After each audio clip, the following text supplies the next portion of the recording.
본문은 조금 로마서를 강의하다가 조금 오늘 절기이기 때문에 바꾸었습니다. 부활절에 관련된 말씀으로 이 시간에 잠시 나누려고 그렇게 생각을 합니다.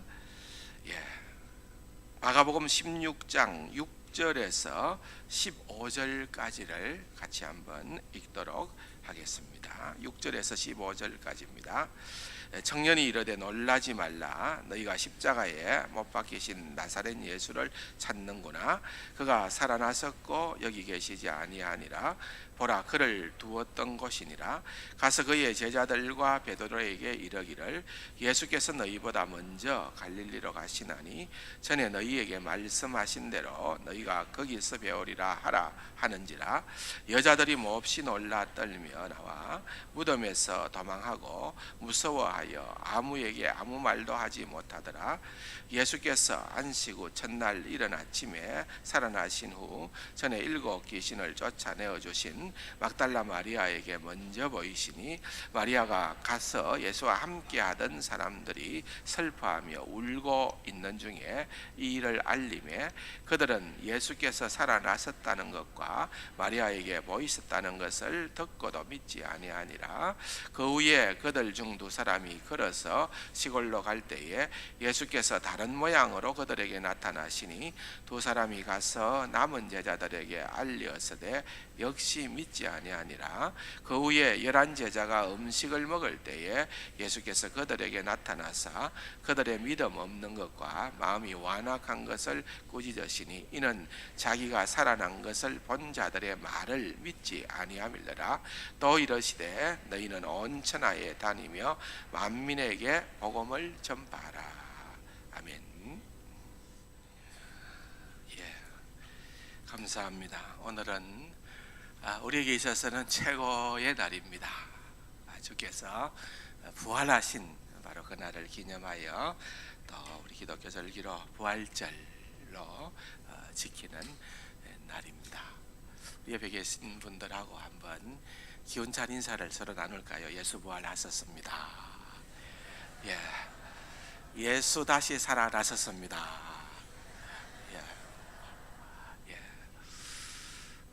아멘이세요?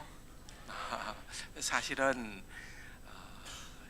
로마서를 계속해서 강의를 하려고 했더니만은 건의가 들어왔어요. 절기니까, 부활절이니까 부활절 설교를 한번 하고 넘어가도 좋지 않을까요? 그렇게 건의가 들어와서 제가 힘이 있습니까? 순종하겠습니다 하고 그렇게 부활절 설교를 좀 준비를 했습니다. 의미가 있죠. 아무래도 물론 이제 로마서 자체가 복음의 핵심을 다루기 때문에 부활도 계속해서 순서대로 하면은 나오겠습니다만은 절기로서의 부활절이기 때문에 저희들이 부활절에 대한 또 부활에 대한 의미를 다시 한번 생각해 보는 것도 또 교회에서 신앙생활을 처음 하시는 분들이나 또 이렇게 믿음의 기초를 다지시기를 원하시는 분들에게 또 유용하고 필요한 시간이다 그렇게 생각을 했습니다. 3부는 또 우리 성례식이 있기 때문에 설교가 그렇게 다 드릴 수는 없을 것 같아요. 그래서 이후 설교를 좀 올려놓아라고 부탁을 드렸습니다. 그래서 조금 미흡한 부분들은 제가 빠뜨리는 부분들이 꽤 많이 생길 텐데 그런 부분들은 여러분들이 이후 설교를 한번 시간 나는 대로 들어주시면 되겠다. 그렇게 부탁을 드리면서 좀 조급한 마음으로 해보려고 합니다. 사실 이 부활과 또 연관된 죽음을 먼저 생각하는 것은 당연한 일입니다. 예수 그리스도께서 우리 죄 때문에 죽으셨다는 것도 굉장히 충격적인 것이고, 그러나 주님께서 죽으심이 결국은 우리를 향한 하나님의 사랑을 입증하게 되어지는 그런 구원 역사의 완성임을 우리는 또한 기억을 하는 것입니다. 그러나 이 구원 역사가 예수 그리스도의 십자가와 죽으심으로 머물러 있을 수가 없습니다. 나아가야 되는 거죠. 그래서 오늘 우리는 이 위대한 사건을 다시 한 번 더 말씀을 독하여, 또 2000년 전의 사건이지만은 기록된 말씀을 통하여서 다시 한번 확인하는 겁니다. 아직도 이 부활에 대하여서 신앙생활을 하면서 머리로는 이해를 하시는 분들이 계시겠지만은 실제 내가 온 마음으로 이 부활을 믿지 않으시는 분들이 혹시 있을는지 모르겠습니다. 저는 한 분도 그런 분들이 없기를 바랍니다만은, 그런 분들이 혹시 있다고 하면은 이 시간에 다시 한번 자신을 말씀의 거울로 돌아보는 시간이 되기를 바랍니다. 놀랍게도 성경은 예수님의 부활을 증명하려고 하지 않습니다. 마치 이와 같습니다. 창세기를 열면은 1장 1절에 태초에 하나님이 천지를 창조하시니라 그렇게 말씀하실 때에 하나님은 자신의 존재를 증명하려고 시작하는 것이 아닙니다. 그냥 하나님은 스스로 하나님이십니다. 하나님께서 행하신 일을 나타내 보여주시는 것입니다. 마찬가지로 이 부활의 사건은 너무나도 우리의 모든 한계를 초월하는 그러한 초자연적 사건이기 때문에 누구도 이것을 쉽게 믿는다는 것은 불가능합니다. 심지어는 예수님의 제자들조차도 예수님의 부활을 믿지를 못했습니다. 마가복음서는 굉장히 간결하고 절제된 문장으로 마가가 마가복음서를 기록했습니다. 그래서 쓸데없이 나열한다든지 의미 없이 반복하는 법이 없습니다. 그런데 놀라운 사실은 여러분, 마가는 15장과 16장 이 사이에서 짧은 장절 가운데에서 예수님의 죽으심과 부활에 관련해서 말씀을 할 때에 첫 번째로, 그것도 반복적으로 거론하는 사람들이 있습니다. 그것이 바로 여인들입니다. 16장 1절에 보면은 안식일이 지남에 막달라 마리아와 야고보의 어머니 마리아와 또 살로메가 가서 그랬습니다. 이 여인들은 예수님의 십자가의 현장에서 등장했던 바로 그 여인들입니다. 근데 그 여인들을 다시 한번 언급을 하면서 예수님의 부활 사건을 우리에게 소개를 하고 있습니다. 물론 이들도 믿음이 좋아서 예수님의 말씀을 기억함으로 말미암아 주님이 죽으시고 난 다음에 3일째 되는 날에 부활하신다고 했으니까 어떤 형태로 일들이 전개되는지를 한번 보러 가볼까 해서 온 것은 아닙니다. 예수님은 이미 죽으셨고 모든 것이 끝이 났다고 생각했습니다. 그럼에도 불구하고 그동안에 예수님 때문에 받은 그 크고 놀라운 사랑 때문에 그 사랑에 보응하고자 예수님의 시신에다가 향품을 바르기 위하여서 그들은 무덤을 향하여 왔던 것입니다. 8장과 9장과 10장에 보면은 마가는 예수 그리스도께서 제자들을 향하여서 내가 너희들 때문에 죽게 될 것이다. 그러나 죽고 난 다음에 제 3일 만에 내가 다시 살리라는 것을 거듭 말씀을 했습니다. 근데 사실은 마가복음서가 이렇게 간결하게 기록을 하고 있기 때문에 3번만 기록을 하고 있는 것이지, 이 중요성을 놓고 볼 때에는 적어도 그보다는 훨씬 많이 예수님께서 제자들에게 자신의 죽으심과 부활하심, 이것이 그리스도의 사역의 결정체 아닙니까? 그러므로 이 부분에 대하여서 상당히 많은 이야기를 자주 해설이라고 우리는 짐작할 수 있습니다. 그런데 놀라운 사실은 이런 상황 가운데에서 제자들조차도 누구 하나 그것을 한번 확인이라도 해볼까? 나서는 인물은 한 사람도 없었습니다. 왜 그렇습니까? 부활이라고 하는 것은 누가 어떻게 하더라도, 예수님이 심지어는 그렇게 많은 놀라운 기적들을 살아생전에 이 땅에서 시행하셨다 하더라도 죽음에서 다시 살아난다는 것은 적어도 제자들의 머리로는 상상조차 할 수 없는, 믿기 어려운 일이었기 때문에 그러했던 것입니다. 그러므로 오늘 우리가 26절을 읽어보면은 주님이 탄식하십니다. 심지어는 격한 어조로 그들에게 말씀하시는데, 14절에 보면은 그들에게 나타나사 그들의 믿음 없음과 마음의 완악함을 꾸짖었다 그랬습니다. 여러분, 세상 사람들을 향하여서 그렇게 얘기하는 것이 아닙니다. 제자들입니다. 제자들. 예수님과 3년 동안 동행했던 그러한 제자들을 향하여서도 그들이 믿음이 없다고, 한 번도 이런 표현을 제자들에게 사용한 적이 없으신 주님께서 제자들에게 믿음이 없다, 마음이 완악하다, 바리새인들에게나 쓸만한 그런 용어들을 사용하면서 주님께서 제자들을 꾸짖었습니다. 상당한 충격 요법이라고도 볼 수 있는 거지요. 너희들 정신 차려야 된다. 내가 부활했다. 그러면 너희들은 전에 내가 어떤 얘기를 했는가, 그것을 기억해야 되지 않겠느냐.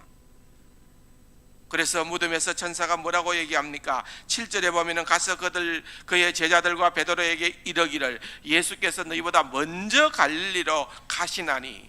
예수님께서 먼저 갈릴리로 간다는 거예요. 이유는 전에 너희에게 말씀하신 대로, 예수님께서 부활하시면은 전에 내가 너희에게 그렇게 얘기를 했다. 내가 부활해서 예루살렘에 있는 게 아니라 내가 갈릴리로 가겠다. 그렇게 말씀하신 그 주님의 말씀을 다시금 상기시키면서 너희들이 갈릴리로 오라, 부활의 주님을 만나기 위해서 오라, 그렇게 선포하고 계시는 것입니다. 예수의 부활을 아무리 이야기를 해도 그들은 믿지를 못하는 것입니다. 여전히 슬픔 가운데 있는 그러한 모습들을 보여주는 것입니다. 그러므로 여러분, 예수 그리스도께서 죽음의 권세를 이기시고 부활하셨다는 이 위대한 진리가 여러분들의 머리만으로 아니라 여러분의 온 몸과 마음으로 수용되어지는 것은 놀라운 하나님의 은혜입니다. 하나님께 감사하시고 하나님께 찬양하시고 하나님께 영광 돌리시기 바랍니다. 그럴 수밖에 없습니다. 결국은 주님께서 이것 때문에 십자가를 지시고 이것 때문에 성육신하여 이 땅에 오신 것입니다. 그러므로 부활의 능력과 기쁨을 맛보고 살아가는, 그게 진짜 그리스도인의 모습임을 우리에게 가르쳐주고 있는 것입니다.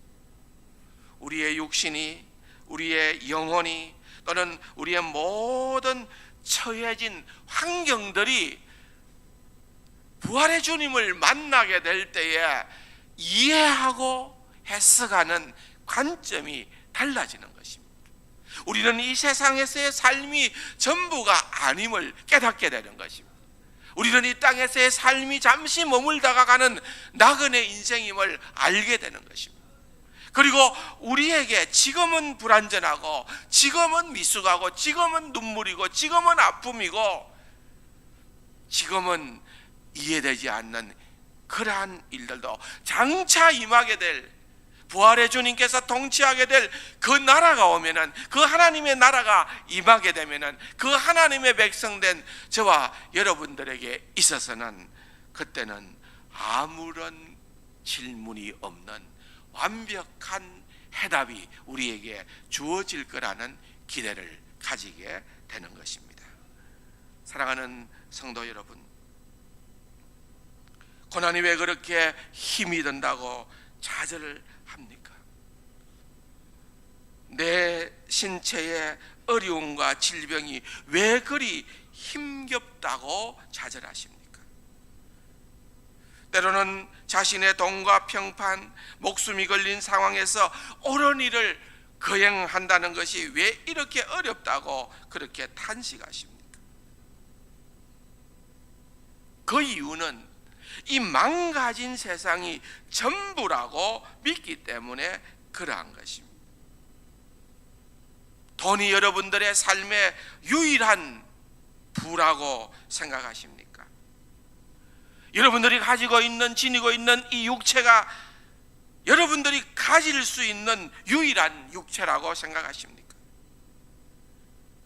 그렇지 않습니다. 예수께서 부활하셨음으로 말미암아 적어도 예수 그리스도의 부활에 함께 동참하는 우리 모두는, 우리의 미래는 지금보다 더욱더 아름답고 확실할 것을 성경은 우리에게 말씀을 하고 있는 것입니다. 사랑하는 성도 여러분, 그렇기 때문에 우리는 절대로 낙심해서는 아니 되는 것입니다. 우리 주 예수 그리스도로 말미암아 우리는 천국을 그려볼 수 있는 자들, 지금은 내가 이런 아픔과 고통과 말할 수 없는 어려운 형편에 있지만은 그날이 되면은 주께서 나와 함께 하시는 그날에, 부활의 주님께서 우리의 영원한 주인으로 임하실 그날이 되면은 우리는 한없이 밝고 가벼운 새틀과도 같은 몸을 지니게 될 것이고 눈부신 의의 옷을 입게 될 것이라는 소망을 가지시기 바랍니다. 여러분, 아무리 춤을 추고 싶어도 춤을 출 수 없는 그러한 형편입니까? 그러나 부활의 몸으로 주님과 함께 그날에 우리는 완벽한 춤을 추게 된다는 확신을 가지시기 바랍니다. 우리의 모든 삶이 회복되어집니다. 이 세상이 유일한 세상이 아닙니다. 이 몸이 유일한 몸이 아닙니다. 이 삶이 끝나면은 그게 다가 아니라는 것입니다. 그 다음이 있고, 더 아름다운 삶이 있고, 더 완벽한 삶이 있고, 모든 어려움과 모든 고통을 다 떨쳐버릴 그날이 있다는 것입니다. 사랑하는 성도 여러분, 부활은 우리 인생의 최고의 소망의 날을 기대케 해주는 것입니다. 부활은 우리 인생의 대역전의 승리를 보장해 주시는 하나님의 놀라운 역사임을 믿으시기 바랍니다. 그러므로 부활의 주님과 함께 부활의 모습으로 장차 변하게 될 그 놀라운 나날들을 그리게 되면은 여러분, 우리에게 주어지는 삶이 달라지는 것입니다. 오늘 본문의 15절에 그것을 우리에게 분명하게 허락하고 있는 것을 보게 됩니다. 15절 말씀 같이 한번 읽어봅시다. 또 이러시되 너희는 온 천하에 다니며 만민에게 복음을 전파하라.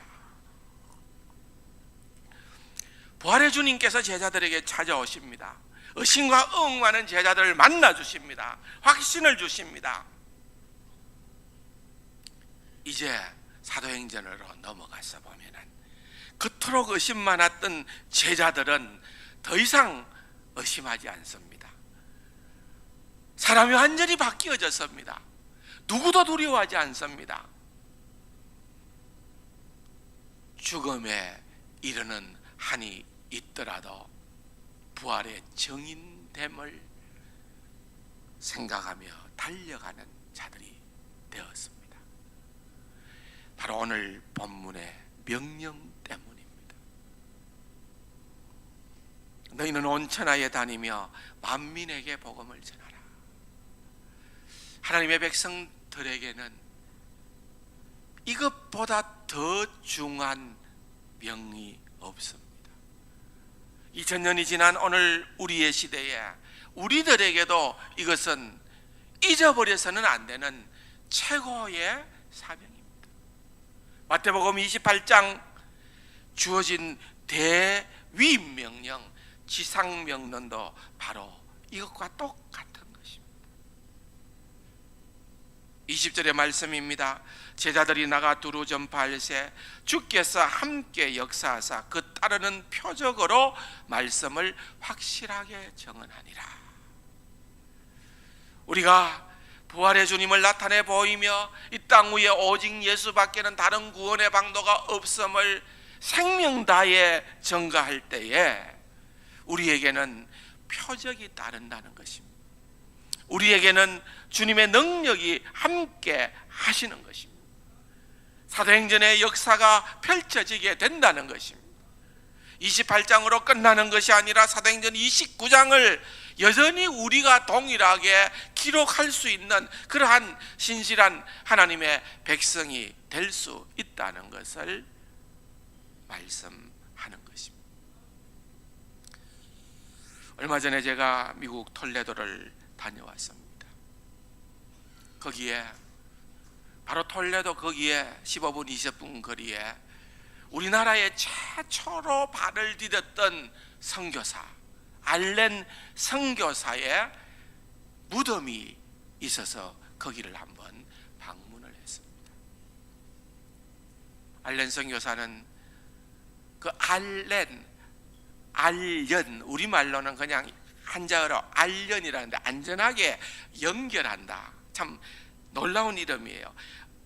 그의 이름 그대로 이 알렌 선교사가 사실은 그 미국 공사의 그런 주치의 신분으로 옵니다. 선교사의 자격으로 오는 것이 아니라 의사였기 때문에 주치의 자격으로 왔지만은 그가 거기에 있으면서 민영의 일을 치료하고 고종과의 특별한 관계를 맺고 이런 가정 가운데에서 너무나도 인정을 받게 됨으로 말미암아 많은 선교사들이 안전하게 복음을 전하고 어려운 일이 있을 때에 문제를 해결해 주는 그런 안전한 연결을 해주는 그런 역할을 했던 분이었습니다.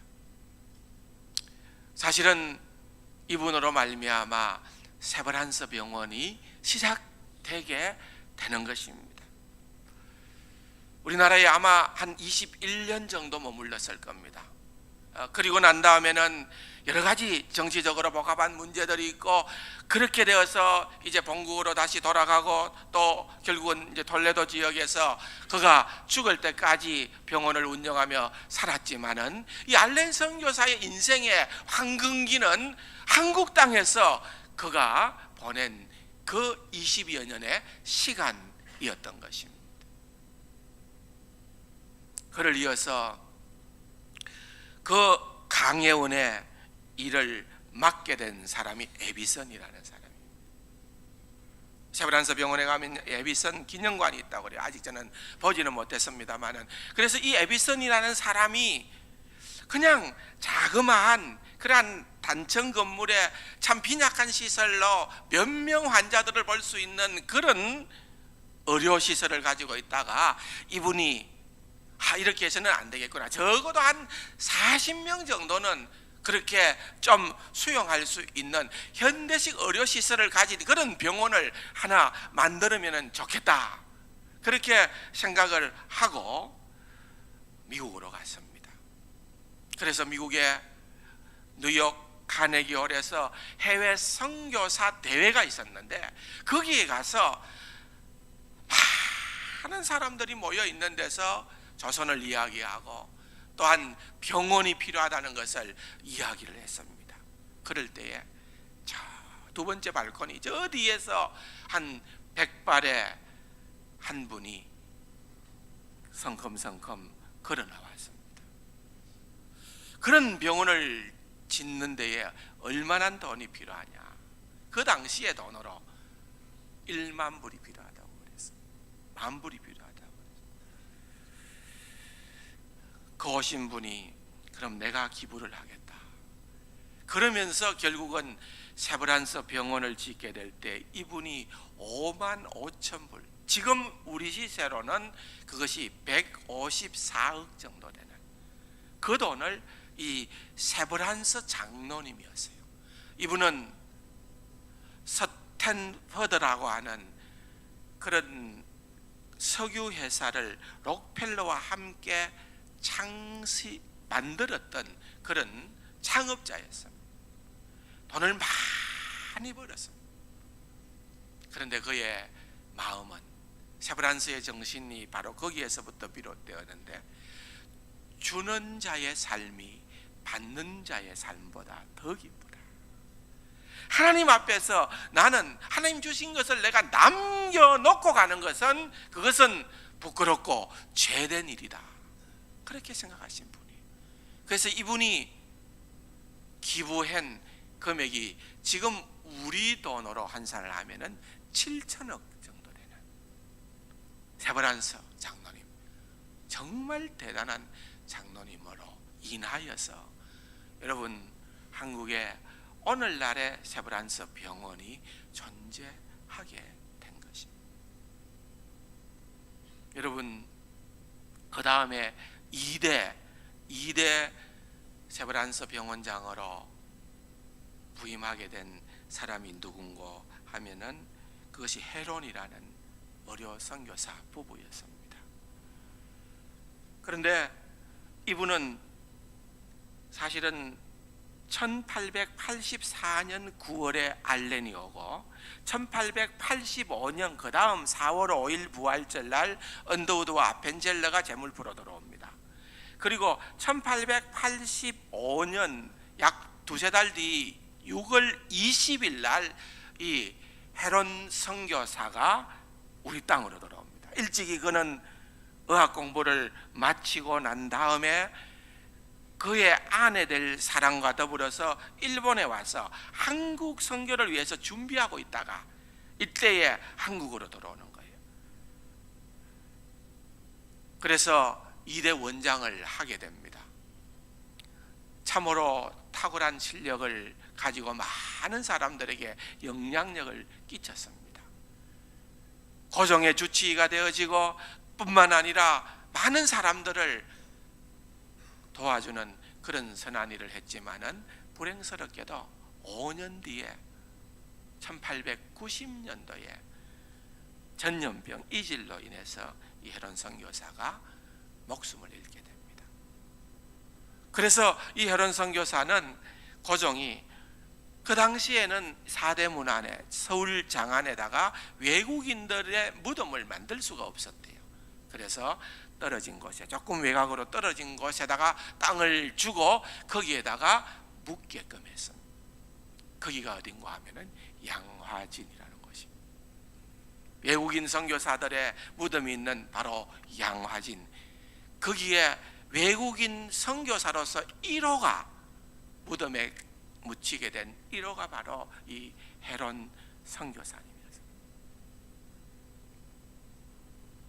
크레이그라고 하는 목사님도 잊어서는 안 됩니다.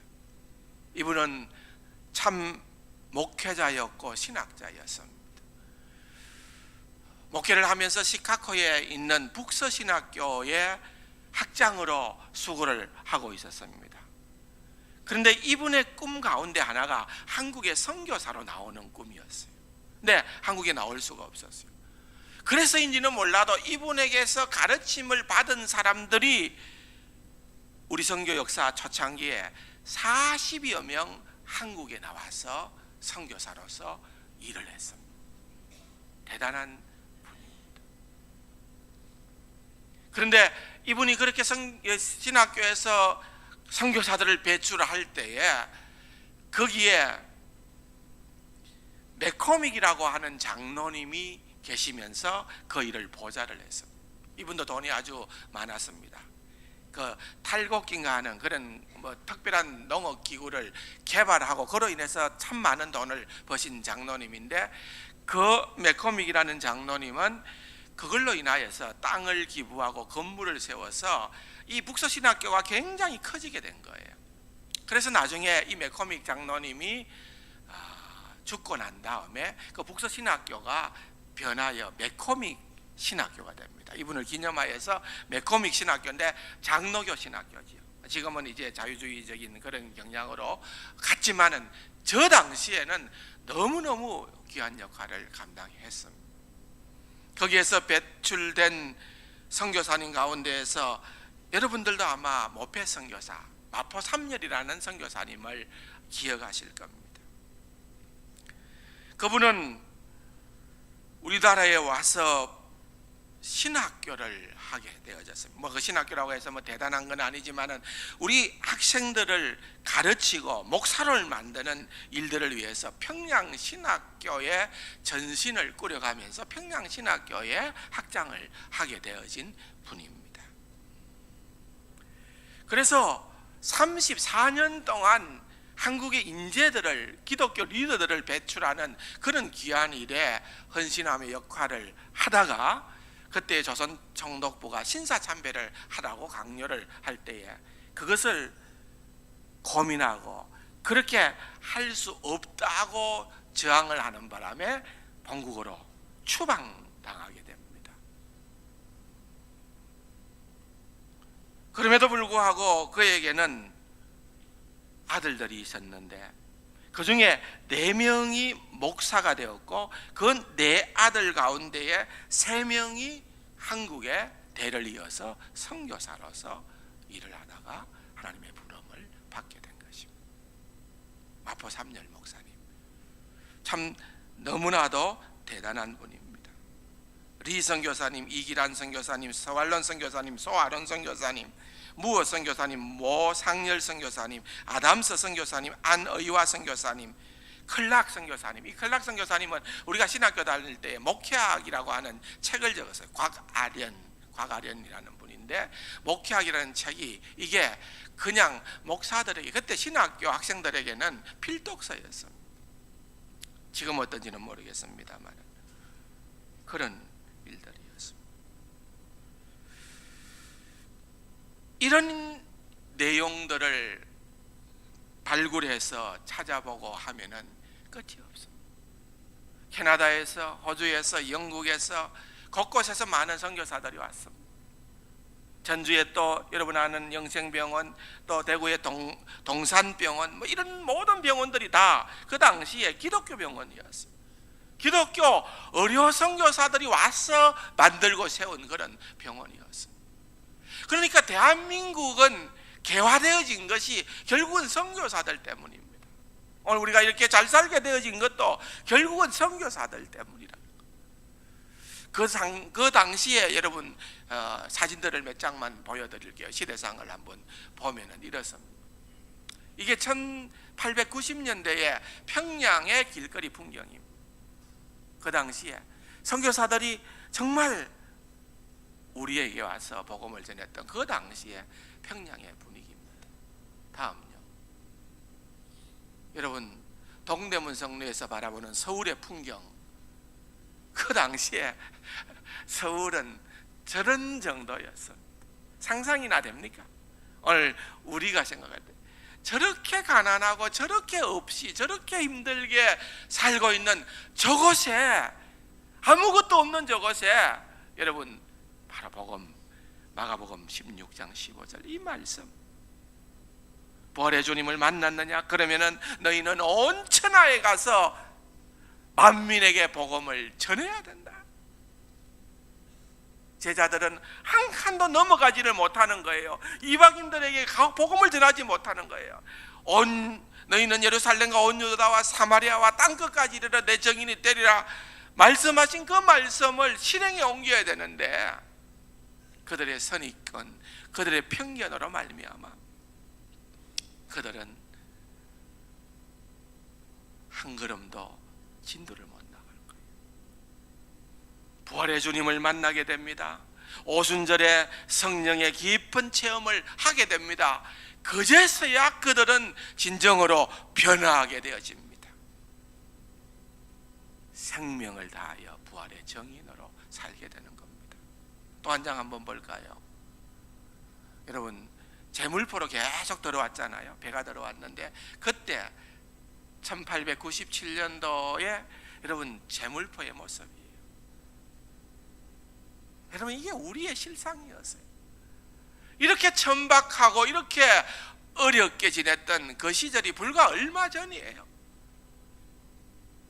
이런 역사를 모르고 이런 선교사들이 무엇 때문에 어떤 유익을 얻고자 하고 그들이 생명을 바쳐서 이곳에 와서 전염병을 극복 못하고 죽게 되어지고 온갖 수모 가운데에서 대를 이어서 복음을 전하는 그 정인됨의 삶을 통하여서 오늘의 우리나라와 한국교회와 성도들과 이 민족이 이 자리에 있게 된 것입니다.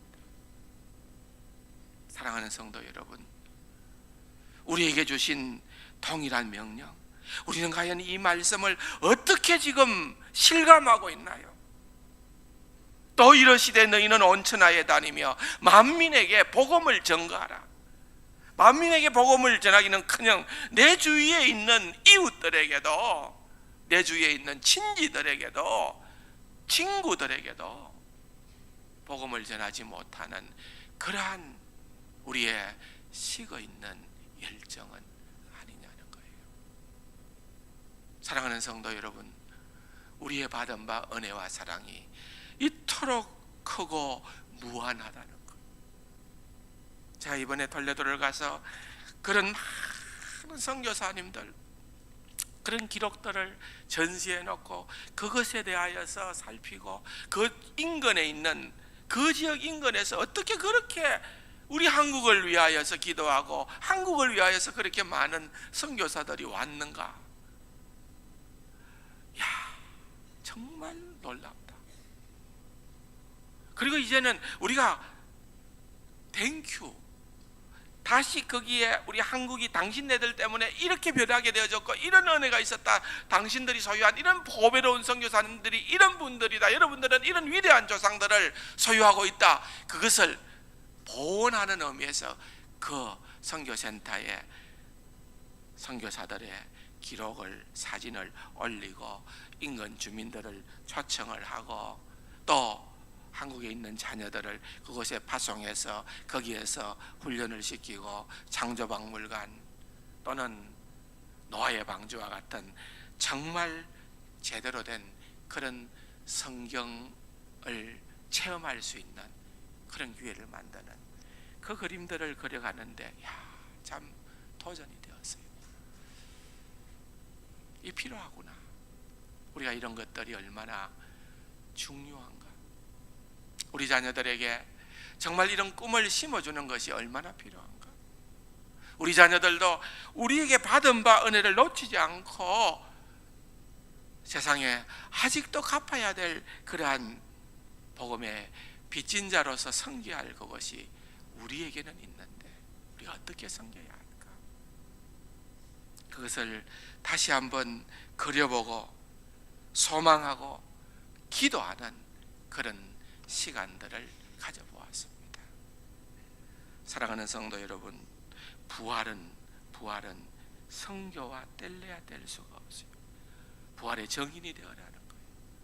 우리 모두가 어떠하든지 간에 하나님께서 나를 부활의 정인으로 예외 없이 부르셨다는 이 위대한 사실을 가슴에 새기고 2019년도 부활절을 맞이하는 귀하고 복된 우리 세상 가족들이 되기를 주님의 이름으로 축원합니다. 좋으신 아버지 하나님, 은혜 사랑 감사합니다. 우리에게 인생을 낭비하지 않는 인생, 최고로 가치 있는 인생을 살 수 있는 기회를 허락해 주신 것 감사합니다. 부활의 정인으로 살아 주께 영광 돌리는 귀하고 복된 우리 세상 가족들 되게 하여 주옵소서. 예수님의 이름으로 감사기도 드립니다. 아멘.